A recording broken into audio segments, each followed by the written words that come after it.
I'm going to talk about our recent study on Speedy. This is a joint work with Aruna Balasubramanian, Arvind Krishnamurthy, and David Wetherall from the University of Washington.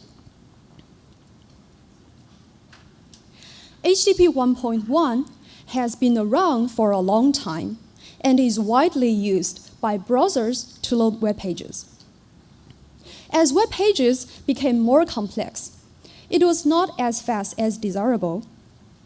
And so Google started developing Speedy around 2009 to make the web faster. Speedy has been deployed in browsers like Chrome and Firefox, and also websites like Google, Twitter, Facebook, so on and so forth. Speedy is important because it is the basis of HTTP 2.0, which is now under standardization and will be finished this year. Now, we want to know how much better Speedy is than HTTP. Before we answer this question, let me give an example to describe HTTP 1.1 and Speedy more deeply. This is a page we are looking for if we want to see pictures of kitties. Let me see how such a page is loaded. To load such a page, HTTP 1.1 is commonly used. It also has been identified several issues. For example, to load this page, HTTP 1.1 will open multiple TCP connections to fetch the embedded objects, even if the objects are hosted on the same server. So the concurrent TCP connections are likely to result in more congestion and are also hard to manage at the server. The second issue with HTTP is that it requires the client to explicitly request an object. The result is that even if the server has known that it should send one embedded object, it has to wait for another round trip for the client to make an explicit request. The third issue with HTTP 1.1 is that only HTTP payload is compressed, but not the headers. As headers are growing larger, header compression becomes more of an issue. Given the list of issues with HTTP 1.1, Speedy is proposed and aims to address them. Let's see what Speedy does. Instead of opening multiple TCP connections, Speedy just opens one connection. It sliced HTTP data into small frames and then multiplexes the frames into a single TCP connection. Also, Speedy allows to pipeline multiple TCP requests into just one packet. Within a single TCP connection, web objects can be prioritized. In Speedy, the server can initiate the object transfer so that it doesn't have to wait for the client to make an explicit request. And in Speedy, not only HTTP payloads can be compressed, but also HTTP headers. So, given the list of features that Speedy provides, we really want to know how well Speedy performs. The brief answer here is unclear. If you look at Google's white paper, you'll see that Speedy helps 27% to 60% of page load time.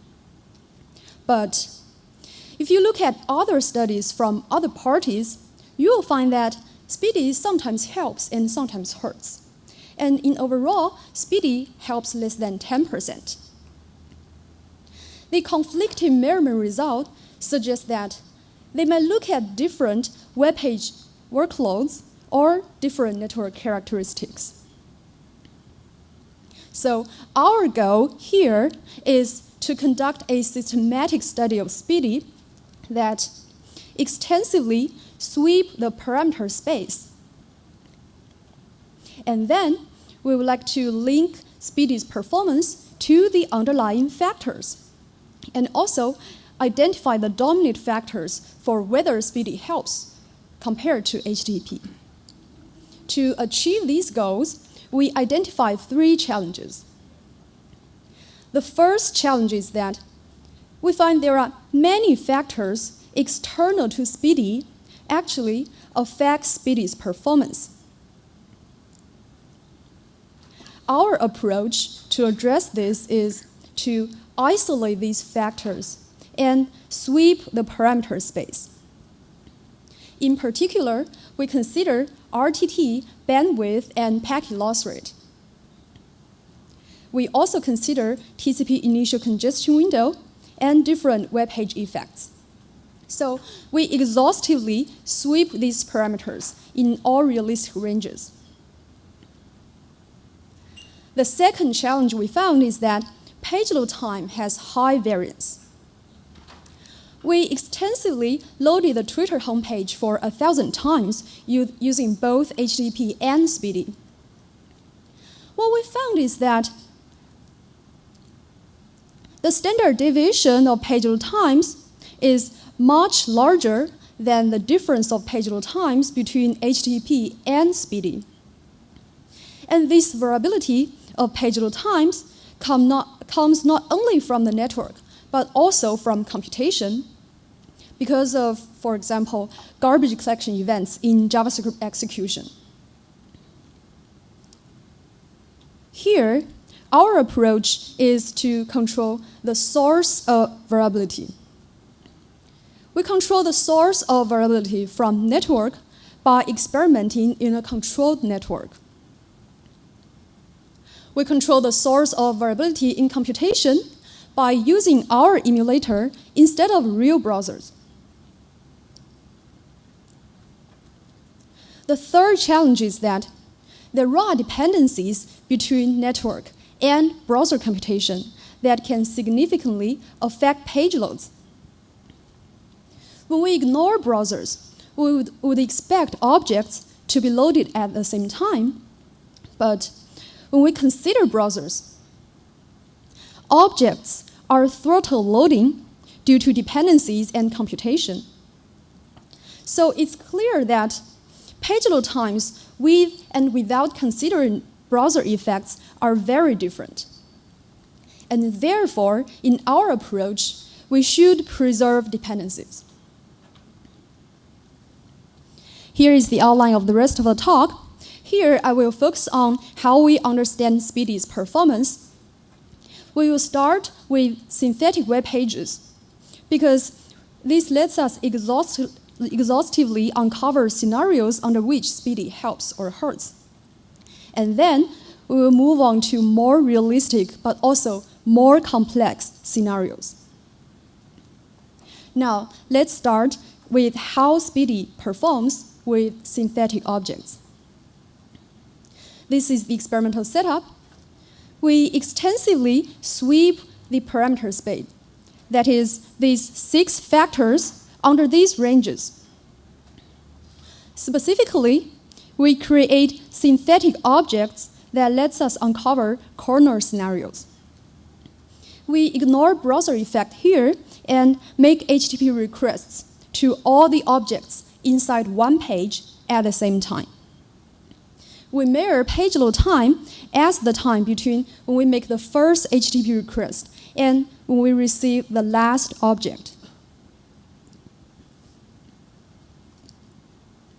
After obtaining a high-dimensional and dense data of page load times with both HTTP and Speedy, we link Speedy's performance to these factors. Here, we perform a decision tree analysis because it tells exactly when Speedy helps or hurts under what scenarios. This is the decision tree we obtain.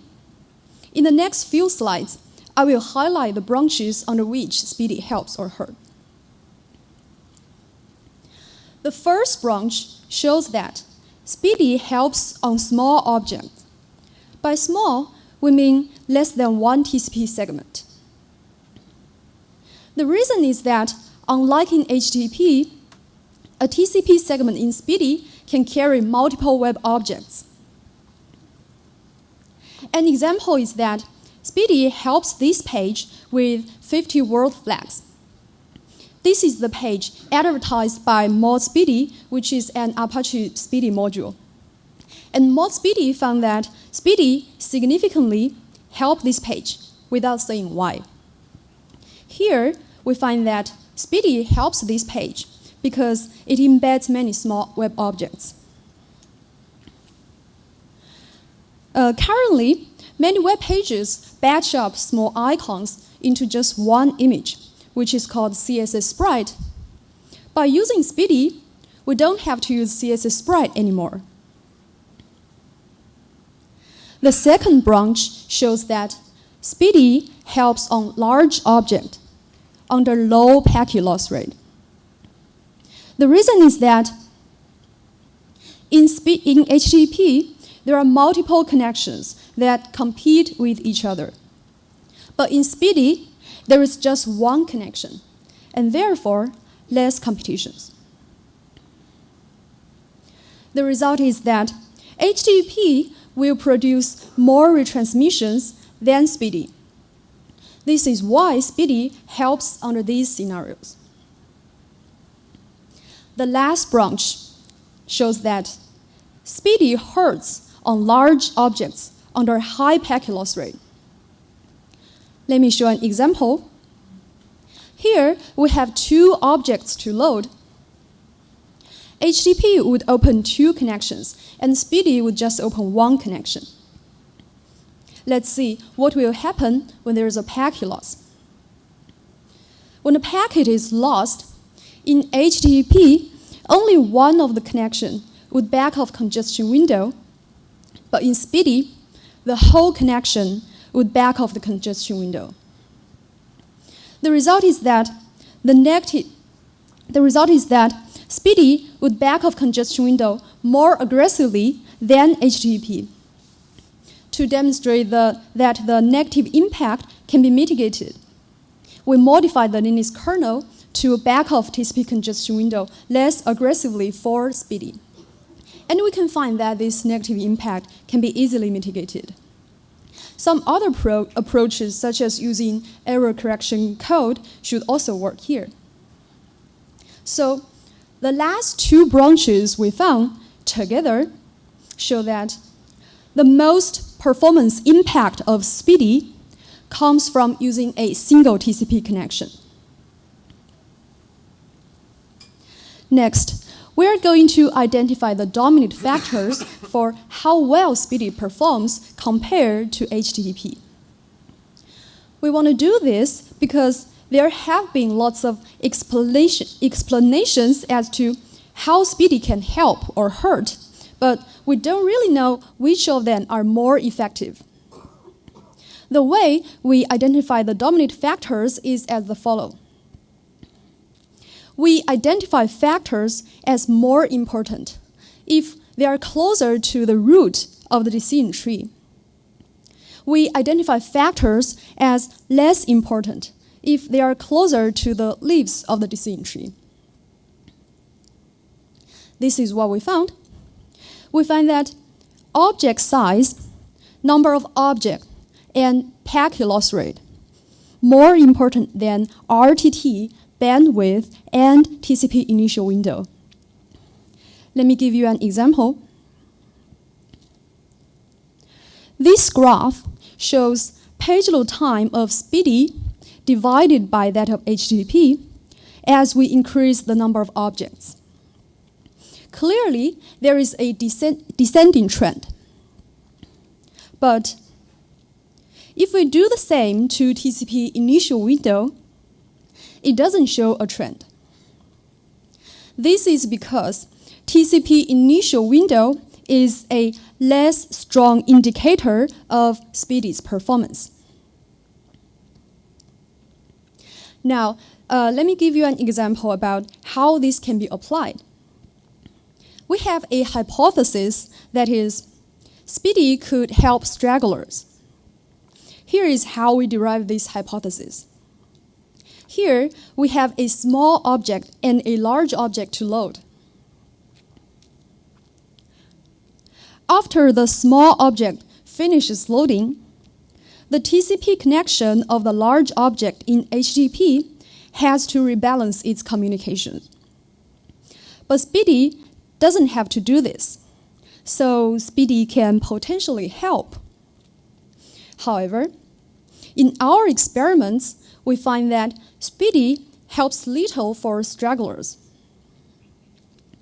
How can we explain this? Well, the reason is that this hypothesis only argues with TCP congestion window, which is a weak indicator of Speedy's performance.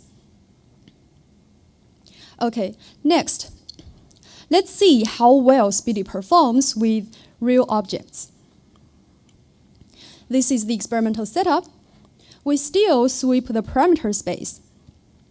Instead of creating synthetic objects, we download the objects from the top 200 web pages. This lets us evaluate Speedy under more realistic web page workloads. Here, we still make HTTP requests to objects inside a page. This is what we find. The x-axis is page load time of Speedy divided by that of HTTP. Less than 1 means Speedy helps, and vice versa. The y-axis shows the cumulative distribution function, and each data point means a web page. Here, we see that Speedy helps 60% in the median case. The main reason is that Speedy largely reduces retransmission compared to HTTP. Next, let's see how well Speedy performs with real web pages. By real web pages, I mean there are browser effects. Let me explain what I mean by browser effect. Browser effect is a result of dependencies and computation in real page load that result in throttled object loads. So our previous assumption that objects are fetched at the same time does not hold anymore. Let's see how we preserve browser effect. We preserve browser effect by using our self-developed emulator called EPLOAD. EPLOAD consists of a recorder and a replayer. In the recording process, it captures the dependency graph of a page using our previously developed tool called wprof. In the replaying process, it walks through the dependency graph. When it encounters a network activity, it makes a real network request. When it encounters a computation activity, instead of doing the real computation such as CSS evaluation and JavaScript execution, it waits for the same amount of time that computation takes. The nice property that EPLOAD provides is reproducible experiments.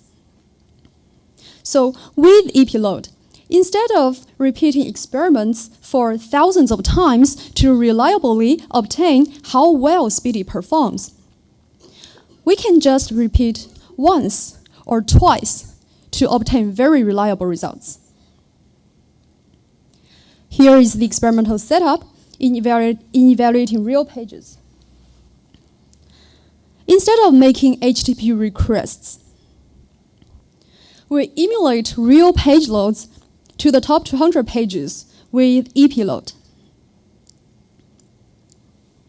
This is the result. Still, the x-axis is the page load time of Speedy divided by that of HTTP, and less than 1 means Speedy helps. The y-axis is still the cumulative distribution function. This graph shows that Speedy helps only marginally, and one reason is that computation and dependencies increase page load time of both Speedy and HTTP.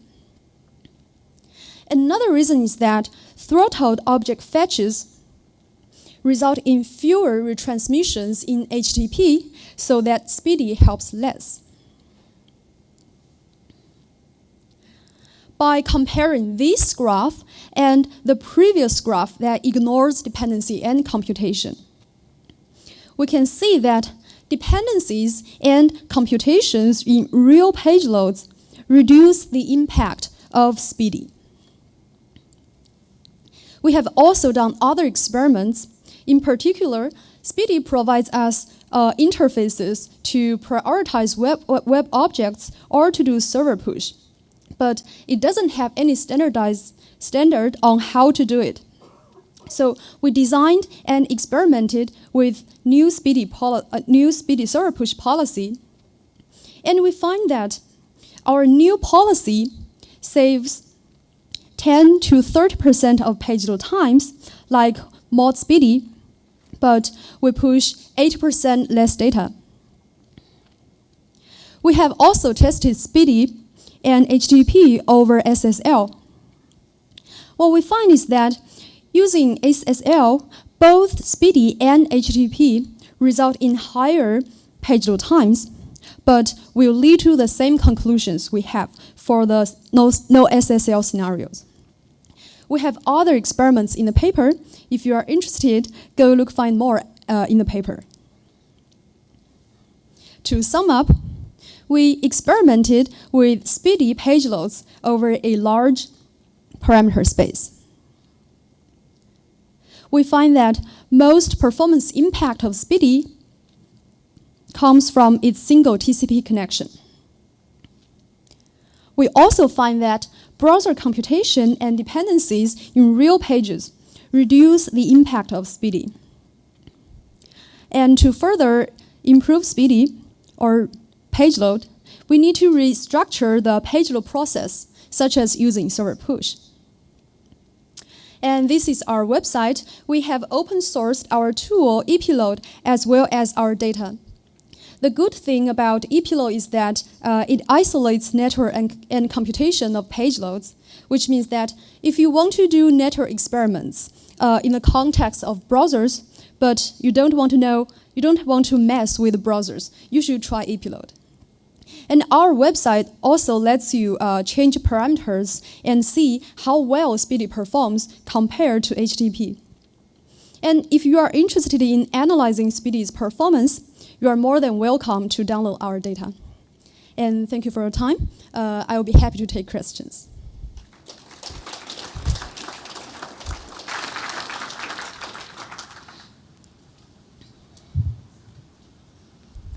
So, great talk. Thank you. Just a question, it may be obvious. Did you take into account the effect of caching either on the client or in the network? Did you somehow try to eliminate that as a possible side effect? That's a good question. So for the case of caching, it's very similar to the case when the number of objects are very small. So in that case, particularly if the object is very large, actually Speedy helps less. But we don't consider the caching case in the network. Yeah. But it should be very similar to the case when there are very few objects. All right. But that could affect the results. Yeah. So because we created synthetic objects, we won't cover all the cases. So which means that if we... So the caching case is very similar to the case when there are very few objects. Okay, right. Yeah. Okay, thanks. In your controlled environment, were you looking at how the number of other flows, other TCP flows flowing through the network impacted it? Particularly, I'm thinking if one person is using six HTTP flows versus one Speedy flow, or both people are using Speedy, how those interactions play out? Yeah, that's a very good question. So we consider the case. So a little background is that Speedy is primarily designed for the case when there is just one connection. But there is some cases like domain sharding, or your page may contain web objects from other services like ads or analytics. So what we did is we consider the case when we use different TCP connections for objects from different domains. And we see that if we only consider the case of using different TCP connections for different top-level domain, the results are very similar. But if we open too many TCP connections in Speedy, it will go like HTTP because of the multiple TCP connections. But we don't experiment with, for the case when there are combined HTTP connections and Speedy connections. Howdy, James Mickens, Microsoft Research. So allow me to propose 3 things. So first of all browsers are terrible. Yeah. All agree. browsers are terrible in different ways. And third, they're actually all differently terrible, not just along the computation axis, but also along like how they write the DOM storage, what network stack they use, and stuff like that. And so my question is, how do you know that the emulator that you used will actually generalize across different browsers? For example, I would imagine that Speedy actually provides different benefits to Firefox versus IE versus Chrome on a bunch of different pages. So Yeah. what do you think about that? So that's a very good question. So it depends on so to explain that, let's go back to how we develop our emulator. So our emulator based on a tool we developed, which was presented in last year's NSDI, which is WProf. So we capture the browser dependencies there, and in a browser independent way, which means that we run the test cases under different browsers. So we're sure that the basic dependencies we capture here are across browsers. But the thing we cannot capture here is the computation time, which means that if Chrome is faster in evaluating JavaScript, but Firefox is slower, we cannot capture that directly. But what we can do is we can make the computational time we capture larger, which means that we can say, for example, if we run it on a slower browser or run it on a mobile phone, we can say, what if we make the computation twice slower, like that? So we can do something hypothetically in that case. Yeah, so we should definitely talk offline, because I think, for example, it's very difficult to generalize across, like, let's say, a desktop browser versus a mobile browser. And I think that sort of even very small timings in one particular thing will actually have cascading effects on the timings of other things. So let's take it offline, but thank you very much. Okay, sure. Thank you. I can imagine that there's 2 reasons why Google would push Speedy. So one is what you're talking about, that they have web browsers. They want that web browser to load pages as quick as possible. But they also run a lot of web servers. So have you thought about how Speedy versus HTTP affects the load on the servers, and what's the significance there? Yeah, so that's a very, very good question. So actually, so Google have started deploying Speedy to make the web faster, but I think the result here for servers to use that is because it just open one connection on the server. It can significantly lower the cost to management on the server. So that's a big incentive for the websites to use Speedy. But probably sometimes less, it's more important than make the web faster, probably. Hey, my question is similar to one of the previous question. I was wondering, you mentioned that HTTP opens multiple TCP connections. Have you considered those scenarios where Speedy is competing with HTTP for bandwidth? Yeah, so we only consider the case when we open multiple Speedy connections, because it's the real case when there are third-party apps embedded in a web page. But we didn't consider the case when we open Speedy connections. But it might also be possible that one of the websites, I have 2 websites open in my browser, and one is using Speedy and another is using HTTP. Both to Google? 2 different websites. One is using Speedy and another is using HTTP. Yeah, so currently, I think I think so because of the issue of a single TCP connection. Sometimes using Speedy cannot compete with the case when there are multiple connections. Sometimes. So I think Google really wants to solve this. They have proposed something like to have some personalized TCP initial congestion window so that they can ramp up very quickly than normal HTTP, or they can decide if they use Speedy, they can set the congestion window, like make it behave very similar to what multiple HTTP do. But the issue with that is they have to change in the Linux kernel, in which case they need to have the approval from the Linux kernel community. So and the Linux kernel community doesn't approve of their proposal.